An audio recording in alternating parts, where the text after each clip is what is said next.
नमस्कार दोस्तों, आप सबका स्वागत है मेरे YouTube चैनल पीकेएस रिएक्शन में। दोस्तों, मैं आप लोगों के लिए जो आज वीडियो लेके आया हूं वो पाकिस्तान से रिलेटेड है। पाकिस्तान के कुछ पैनलिस्ट हैं जिनके साथ मेजर गौरव आर्या डिबेट कर रहे हैं। और मेजर गौरव आर्या पाकिस्तान के जो पैनलिस्ट होते हैं उनकी कैसे वाट लगाते हैं, आप लोगों ने अलग अलग न्यूज़ चैनलों पर तो देखा ही होगा। तो उन्हीं का है एक वीडियो, और जो वीडियो का टाइटल है वो मैं आपको बता दे रहा हूँ। भारत आज नहीं तो कल पीओके पाकिस्तान से छीन ही लेगा।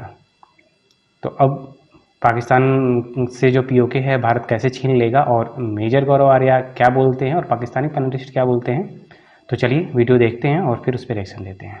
तो चलिए वीडियो शुरू करते हैं। इंडिया 60 अरब डॉलर खर्च कर देता है अपने बजट पे, हमारे पास सिर्फ 8 बिलियन डॉलर बचता है। कोई ये ना सोचे कि सीपैक पीसफुली गुजर जाएगा और पीसफुली वहां से चाइना के ट्रक दनादन करते हुए तेल लाएंगे और ट्रेड होगा। वो नहीं होने देंगे, भारत नहीं होने देगा कम से कम, क्योंकि वो गिलगिट बाल्टिस्तान के थ्रू जाता है। जब भी पाकिस्तान और भारत के दरमियान जंग के खतरात बढ़ जाते हैं तो गज़वा हिंद का नाम शिद्दत से गर्दिश करने लगता है। आज मुल्क के मसाइल में जो है एक बहुत बड़ा हिस्सा इस इदारे का है। जो ये बाउंड्रीज की बात की जाती है, इंसानों की बात की जाती है, ये तो जो है ये मसाइल हमेशा से हैं, हमेशा रहेंगे। और जो हमारी तरफ जो प्रॉब्लम्स हैं उसकी कुछ ना कुछ कहीं पर जो ताने बाने हैं वो वहां पर जाकर मिलते हैं। हाँ, हम अपनी बदअमालियों की वजह से नुकसान उठा सकते हैं। हम अगर वो गैरत और शुजाअत और दलेरी का मुजाहरा न करें तो हमें कीमत ज्यादा देनी पड़ेगी। जब पाकिस्तान के 2 हिस्से करे थे उस समय कांग्रेस की सरकार थी, इंदिरा गांधी थी कांग्रेस की। और जो पाकिस्तान से लड़ाइयां हुई है ना, बीजेपी के टाइम पर सिर्फ एक ही हुई है, क्योंकि बीजेपी पावर ही बहुत कम में रही है।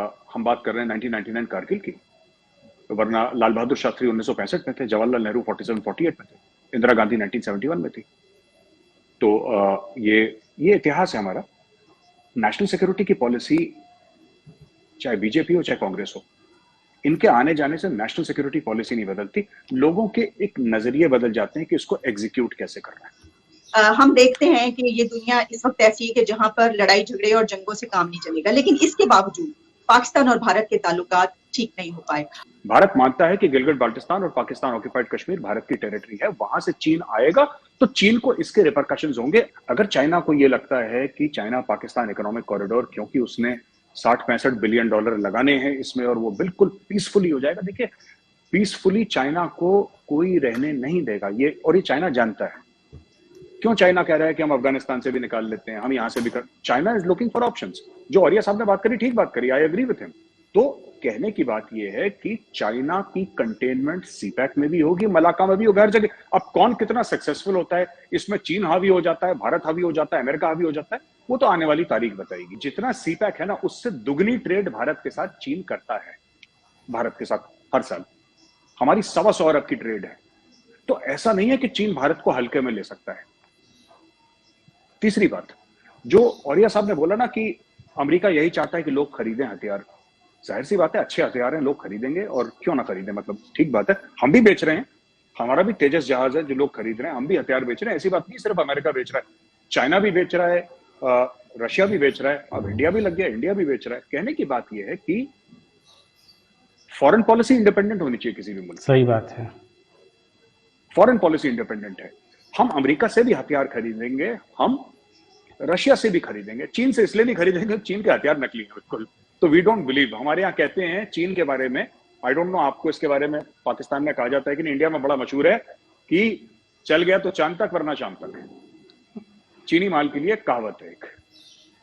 तो वी डोंट ट्रस्ट, और चाइना हमें बेचेगा भी नहीं हथियार, ना हमें चाइना से चाहिए, क्योंकि चाइना से अच्छे अच्छे हथियार वेस्ट से मिल रहे हैं, राफेल ये सब मिल रहा है आपको, यूरोफाइटर मिल रहा है आपको, ग्रिफिन के हैं ये सब एयरक्राफ्ट है। तो we don't need China, but yes, China के साथ हमारी ट्रेड है। एक बात जो कही ना आर्या साहब ने, बांग्लादेश से लोग आते हैं, रोहिंग्या भी यहाँ पे आते हैं। 1971 की जंग हुई थी, उसके कई वजूहात थे, उसमें से एक रीजन ये भी था। हमारी जो प्राइम मिनिस्टर थी इंदिरा गांधी, उनकी स्पीच है, बीबीसी को इंटरव्यू दिया है, वो आप यूट्यूब में जाके चेक कर सकते हैं। उन्होंने उस समय स्पीच दी थी जंग से पहले, और ये जंग तो हुई थी दिसंबर में शुरू हुई थी जंग, लेकिन उन्होंने ये स्पीच गर्मियों में दे दी थी, अप्रैल मई जून जुलाई के बीच में, अगस्त तक उन्होंने स्पीच दे चुके थे कि असली जो हमारा प्रॉब्लम है वो ये है कि वहां पे बंगालीज जो हैं वो लाखों की तादाद में भारत में आ रहे हैं उस जमाने में। उनका ये था कि हमारे ऊपर जुल्म हो रहा है, पाक फौज वहां पे जुल्म कर रही है। फिर वही बात होमोदूर कमीशन रिपोर्ट, जिसके कुछ कुछ अंश मिलते हैं, बाकी तो हमने कभी नहीं पढ़ी होमोदूर कमीशन रिपोर्ट, हमने नाम सुना है उसका, but I have not personally read it, तो मैं कह नहीं सकता। मुझे लगता है कि डीक्लासिफाई अभी तक नहीं हुई है, इतना मुझे पता है उसके बारे में कि डीक्लासिफाई नहीं हुई है। अच्छा, ये जो बात इन्होंने कही ना कि अमेरिका, देखिए बात यह ना कि अमेरिका हर एक मुल्क को डील करना है दूसरे मुल्क के साथ। तो हमने ईरान के साथ तेल खरीदा, ईरान से हमने तेल लिया जब ईरान के ऊपर शदीद सैंक्शंस थे। क्यों? हमें जरूरत नहीं थी ईरान से तेल खरीदने की, हमें बिल्कुल जरूरत नहीं थी। सऊदी से हम तेल खरीदते हैं, उस समय ईरान कितना सस्ता दे, 10%, 20%। हमारा तो ऑलरेडी चल रहा था वहां से तेल का, सऊदी से, और चल रहा है आज से नहीं, कई दिहाइयों से, कई दशकों से चल रहा है। हमने ईरान से तेल इसलिए खरीदा क्योंकि अमेरिका ने बोला था मत खरीदो। देखिए इसमें भी एक there is a geopolitical thing. आपको अपने आप को खुद मुख्तार अगर दिखाना है तो फिर आपको थोड़ा सा खून बहाना पड़ेगा, खुद का, दूसरे का नहीं, खुद का। अगर आप चाहते हैं कि लोग आपको इज्जत दें और खुद मुख्तार आप बने तो आपको करना पड़ेगा। अमेरिका कितना लेट गया, सामने किया, कैट्सा लगा देंगे, कैट्सा आपके ऊपर लगा देंगे, सैंक्शन लगा, तुम्हारी देखो, तुम्हारे सैंक्शन तुम्हें लगाने, तुम लगा दो, तुम्हारे सैंक्शन हैं, तुम हमसे, हमें क्यों डरा रहे हो कि हम सैंक्शन, हमें क्यों आंखें दिखा रहे हो, तुम्हें लगाने लगा दो कैट्सा। नहीं लगाया उन्होंने। हमने S-400 खरीदा। जो ओरिया साहब कहते हैं कि देखिए वो ह्यूमन ट्रेजेडी है कि जिस तरीके से औरतों के बारे में उन्होंने बात बोली, वो एक ट्रेजेडी बड़ी, और मैं भी मानता हूं ट्रेजेडी, ओरिया साहब भी मानते हैं, आलिया जी आप भी मानती हैं। मेरा कहने का मतलब है कि फॉरेक्स रिजर्व्स बहुत है, आपकी इकोनॉमी का एक बहुत बड़ा बैरोमीटर जो है वो आपके फॉरेक्स रिजर्व्स हैं। आज की तारीख में अमेरिका और रशिया जो भारत की इज्जत करते हैं, इसलिए नहीं कि भारत उनको योगा सिखाता है या उनको हमारी बॉलीवुड की फिल्में बहुत पसंद है, वो इसलिए इज्जत करते हैं क्योंकि $600 अरब हमारे पास है और उनको उनमें से कुछ पैसा चाहिए। ये दुकान है बहुत बड़ी ना, दुनिया मंडी है, ये सबको चाहिए। और हम सिर्फ अमेरिका से, आखिरी में ये कहूंगा, हम सिर्फ अमेरिका से हथियार नहीं खरीद रहे। ऐसी कौन सी फॉर्च्यून 500 कंपनी है जो इंडिया में नहीं है? और अमेरिका की कौन सी ऐसी बड़ी नामचीन कंपनी है जहां पे इंडियंस उनके बोर्ड में नहीं है, उनके चेयरमैन नहीं है, उनके सीईओ नहीं है, या उनके top vice president, senior vice president level पर नहीं है? हमने अमेरिका के साथ अपनी इकोनॉमी को इंटरलिंक कर दिया, हमने चाइना के साथ अपनी इकोनॉमी को इंटरलिंक कर दिया। चाइना अगर ये सोचे कि वो भारत के बिना रह सकता है तो ये चाइना की बहुत बड़ी गलती है, और अमेरिका हमारे में, हम चाइना के बिना, कोई एक के बिना नहीं रह सकता, because this is become a global village. इसीलिए जब हम बात करते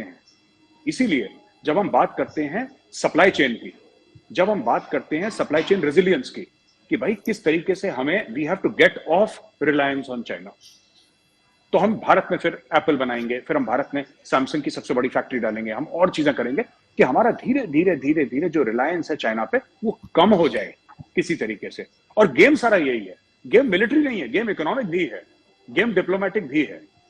तो all over yes, confrontation with China. देखिए मैं आपको एक छोटी सी बात बता दूं, मैंने कई थिंक टैंक्स में मैं बैठता हूं, और हिंदुस्तान में जो बड़े बड़े थिंक टैंक्स हैं, जो बड़े बड़े जर्नल हैं, बड़े बड़े यहाँ पे जो फॉरेन अफेयर्स के एक्सपर्ट्स हैं, जिन्होंने 30, 40, 50 साल से यही स्टडी कर रहे हैं, उनका मानना है कि कन्फ्लिक्ट आज नहीं तो कल, नहीं तो 10 साल के बाद चाइना और भारत का एक लिमिटेड वॉर होगा ही होगा। ये कोई नहीं रोक सकता, ये होगा। और उनकी वजूहतें, I think we don't have time, हमें 50 मिनट से ज्यादा हो गए गुफ्तगू करते हुए, लेकिन ये होगा। आज नहीं तो कल, नहीं तो 10 साल के बाद ये होगा, इसको कोई नहीं रोक सकता, ये होगा। और उस दिन की हमें तैयारी करनी है, जिस दिन होगा फिर उस दिन देखेंगे। तो यहाँ पे दोस्तों वीडियो ख़त्म हुई। मेजर गौरव आर्या जो फैक्ट देते हैं और जो जिस तरह से उनको बोलने का अंदाज है, वो मुझे लगता है उसके बाद जितने भी एंकर होते हैं चुप हो जाते हैं। जो बीच में बोलते हैं उनकी तो वो वाट लगा देते हैं। आज ये दोनों में से कोई बीच में बोल नहीं रहे थे, इसलिए बच गए। नहीं तो मैंने कई डिबेट्स देखी है कि जब वो बोलते हैं और कोई बीच में उनके एंकर टोकता है या कुछ कहता है तो उसकी तो पहले वाट लगाते हैं, बाद में उसका आंसर देते हैं। और शुरुआत में कुछ पैनलिस्ट जो थे उसमें से आपने देखा होगा कि एक लाल टोपी वाला था। उस लाल टोपी वाला कौन सा नशा करके आके बोलता है, मतलब ऐसे लगता है कि पाकिस्तान के पास परमाणु बम नहीं, कुछ ऐसा है कि वो पूरी दुनिया को मतलब उसकी मुट्ठी में है। अब उसको ये नहीं पता है कि जो परमाणु बम को ले जाने वाले जो मिसाइल्स होते हैं वो तुम्हारे पास ऐसे नहीं है इतने अच्छे कि तुम उसे हमला कर दो, और कर दो कि भरोसा नहीं है कि पाकिस्तान में गिरेगा या कराची में गिरेगा या लाहौर में गिरेगा। लेकिन ये है कि वो, उसको ये लगता है कि उसके पास जज्बा है और उस जज्बे से वो कुछ भी कर लेता है। अब इंडियन आर्मी की तो बात छोड़ दो, हमारी यूपी पुलिस का उससे ज़्यादा जज्बा है। अगर यूपी पुलिस को ही छोड़ दिया जाए तो मुझे लगता है कि वो भी पाकिस्तान को जीत के लेके चले आएंगे। बाकी इन पाकिस्तान के बारे में और क्या बोलूँ मैं। बाकी आपको मेजर गौरव आर्या का जो जवाब था वो आपको कैसा लगा इस वीडियो में, आप कमेंट्स के माध्यम से ज़रूर बताइएगा। और वीडियो अगर आपको अच्छी लगी हो तो वीडियो को लाइक कर दीजिएगा, और अभी तक चैनल को सब्सक्राइब नहीं किए तो प्लीज़ चैनल को सब्सक्राइब कर लीजिए मेरे सपोर्ट के लिए। फिर मिलते हैं किसी नेक्स्ट वीडियो में, तब तक के लिए जय हिंद।